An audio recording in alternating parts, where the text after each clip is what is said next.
how to achieve that holiness.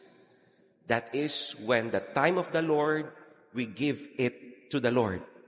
When it's time for work, we give it for work.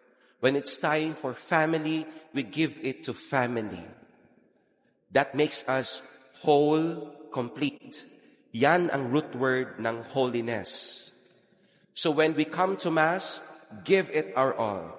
When the priest says, go in peace to love and serve the Lord, the whole time is for loving and serving.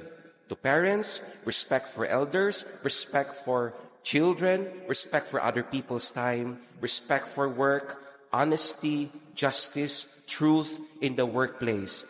Even if the world is telling us there's no need to be good, everybody is doing bad anyway. But the question remains, every time you come to the decision, shall I follow the Lord